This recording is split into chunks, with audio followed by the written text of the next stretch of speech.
Hello guys and welcome back to my channel. आज हम इस वीडियो में लेजर के आगे एक टॉपिक कंटिन्यू करेंगे। तो जो टॉपिक हमारा आता है, जो टॉपिक हमारा यहाँ पे अब आता है that is trial balance. Trial balance क्या होता है?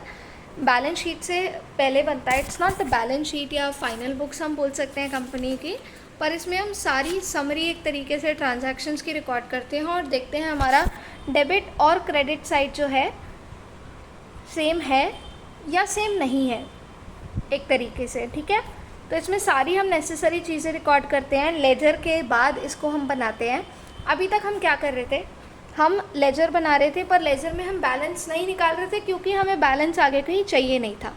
अब हम ट्रायल बैलेंस बना रहे हैं तो हमें हर अकाउंट का बैलेंस चाहिए जो हम ट्रायल बैलेंस में लिख सकते हैं। तो यहाँ पे अब हम क्या करेंगे, जब हम लेजर बनाएंगे हम सबका बैलेंस कैलकुलेट करेंगे। पहले हम बैलेंस कैलकुलेट नहीं कर रहे थे, अब हमें सबका बैलेंस बीडी और बैलेंस सीडी करके शो करना है। ठीक है, तो ट्रायल बैलेंस कैसे बनता है? कुछ नहीं करना है, सारे अकाउंट्स लिखने हैं, डेबिट बैलेंस लिखना है, क्रेडिट बैलेंस लिखना है। अगर आपका डेबिट और क्रेडिट इक्वल है यानी आपका आंसर बिल्कुल ठीक है, और अगर जनरल एंट्री ठीक है तो आपका आंसर ऑटोमेटिकली ठीक हो जाएगा अगर थोड़ा कैलकुलेशन में ध्यान दिया जाए। तो सबसे पहले हम इसकी जनरल एंट्री कर लेते हैं। ठीक है, तो हमें दिया है मिस मार्बल ट्रेडर्स की जनरल कर रहे हैं हम। ओपनिंग बैलेंस दे रखा है, सबसे पहले तो ये कर लेंगे। क्या होगा? Cash in hand debit 6000, cash at bank debit 12000, bills receivable debit 7000, to Ramesh 3000, by stock 54,000, to bills payable 2000, by Rahul 9700, Rahul 9700 और हिमांशु 10,000। यहाँ मैंने क्या किया, डेबिट एसेट और नीचे क्रेडिट लाइबिलिटीज़ करके दोनों लिख दिए। अब हम बैलेंस फिगर निकाल लेंगे जिसको हम कैपिटल के नाम से देंगे। ठीक है, तो टू कैपिटल जो भी डेबिट और क्रेडिट साइड का डिफरेंस आएगा, इसमें आ रहा है 45,100, तो वही डिफरेंस हम लिख देंगे। अब हमारी ट्रांजैक्शन शुरू होती हैं। इसके बाद मनीष को हमने गुड सेल करे, मनीष टू सेल्स 3000। ठीक है, रमेश को परचेजेस हुए हैं, यहाँ पे हमने करे हैं परचेजेस टू रमेश 8000। हमें राहुल से कैश मिला है फुल सेटलमेंट में 9200 का। ठीक है, तो 9200 का कैश मिला है, लेकिन हमें कितने का मिलना था राहुल से, क्या हमें पता है? हम कैसे पता करेंगे? हम ऊपर अपनी ट्रांजैक्शन देखेंगे। हमें यहाँ बैलेंस दिया था जब हमने ओपनिंग एंट्री करी थी, आप देखोगे राहुल के पास 9700 रुपीज़ का डेबिट बैलेंस था। ठीक है, तो अब हमें उसने पे करा है तो क्या हो जाएगा, कैश अकाउंट डेबिट 9200, डिस्काउंट हमने दिया 500 को, और टू राहुल 9700। क्यों? क्योंकि हमें बोला था 9200 उसने दिए हैं, ऊपर से हमें पता चलता है 9700 उसने हमें देने थे, यानी जो 500 का डिफरेंस है वो हमने उसे डिस्काउंट में दे दिया। ठीक है, उसके बाद हिमांशु से हमें कैश मिला है, कैश टू हिमांशु 4000। रमेश को हमने पे करा है चेक से, तो चेक से पे करते हैं तो हम कैश नहीं लिखते, हम बैंक लिखते हैं, तो इसकी एंट्री हो जाएगी रमेश टू बैंक 6000। फिर हमने क्या किया, रेंट पे करा है चेक से, तो क्या हो जाएगा, रेंट टू बैंक 1200। मनीष से कैश मिला है तो cash to Manish 3000, cash account debit to sales करी है 6000। मनीष को हमने गुड्स रिटर्न करे हैं। ठीक है, रमेश को। अब रमेश को हमने गुड्स रिटर्न करे हैं, क्यों? क्योंकि हमने उसे परचेज़ करा था, तो यहाँ हो जाएगा रमेश टू परचेज रिटर्न 1000।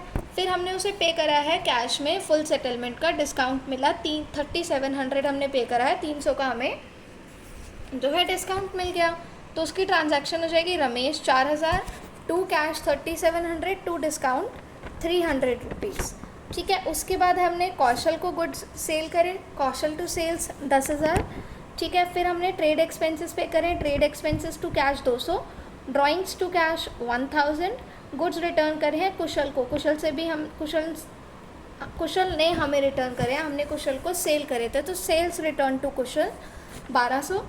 ठीक है, उसके बाद कैश मिला है हमें कुशल से, कैश मिला है तो क्या हो जाएगा, cash to Kushal 6000, stationery to cash 100, postage charges to cash 60, salary to cash हमारा हो जाएगा 2500।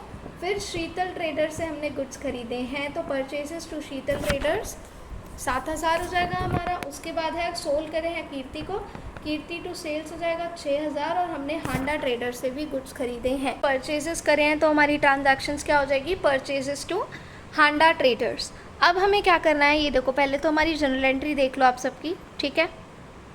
ये हमारी सारी की सारी जनरल एंट्री हैं, ठीक है, यहाँ तक।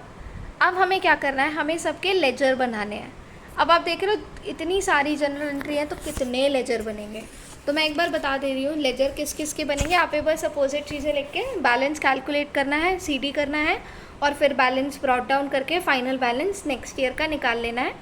तो अगर मैं जनरल एंट्री से देख के बात करूँ यहाँ पे, तो किस किस का हमारा लेजर बनेगा, कैश का बनेगा, बैंक का बनेगा, bills receivable, stock, Rahul, Himanshu, Ramesh, bills payable, ठीक है, ये सारे बनेंगे।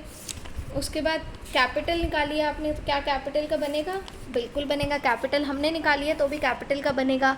फिर मनीष का, सेल्स का, परचेज का, देखो लाइन से बन रहे हैं, डिस्काउंट अलाउड का, रेंट परचेज रिटर्न का, डिस्काउंट रिसीव का, कुशल का, ट्रेड एक्सपेंसेस का, ड्राइंग्स का, सेल्स रिटर्न का, स्टेशनरी का, पोस्टेज का, सैलरी का, शीतल ट्रेडर्स का, कीर्ति का और हांडा ट्रेडर्स का। जितनी आपने करी हैं सबके हमने लेजर बना के सबके बैलेंस लिख दिए। अब हमारे पास जब बैलेंस आ गए हैं तो हम इजीली क्या बना सकते हैं, हमारा ट्रायल बैलेंस। ट्रायल बैलेंस में हमें क्या करना है, हमें वो सारे नाम लिखने हैं जिनके हमने लेजर बनाए हैं, ठीक है। मैं नेम्स रिपीट नहीं कर रही हूँ। तो लेजर जब आपने सबके बनाए हैं तो आपने बैलेंस कैलकुलेट करा था, वो बैलेंस जो आपने डेबिट साइड का निकाला या क्रेडिट साइड का निकाला, जितने भी ट्रांजैक्शंस का निकाला सबका नाम एक तरफ लिखना है, और डेबिट और क्रेडिट अमाउंट है अकॉर्डिंगली वो बैलेंसेस लिखने हैं। वो बैलेंसेस लिखने के बाद जब आप टोटल करेंगे आपका डेबिट और क्रेडिट साइड इक्वल होना चाहिए। अगर आपका डेबिट और क्रेडिट साइड इक्वल आ जाता है यानी 100% आपका आंसर बिल्कुल ठीक है। लेकिन अगर यहाँ थोड़ी सी भी गड़बड़ हुई है या बैलेंस आपका एक से मैच नहीं कर रहा है, डेबिट का क्रेडिट से नहीं कर रहा है या क्रेडिट का डेबिट से नहीं कर रहा है, तो क्वेश्चन में आपके ज़रूर कोई ना कोई मिस्टेक हुई होगी। इसीलिए स्टेप बाय स्टेप इजीली अगर जनरल आराम से कर लेंगे तो लेजर और ट्रायल बैलेंस आपका बिल्कुल सही बन जाएगा। कोई भी क्वेश्चन हो नीचे कमेंट कर देना। आज की वीडियो में गाइस इतना ही। वीडियो थोड़ी सी भी अच्छी लगी हो तो don't forget to like, share and subscribe, and don't forget to press the bell icon. Thank you for watching.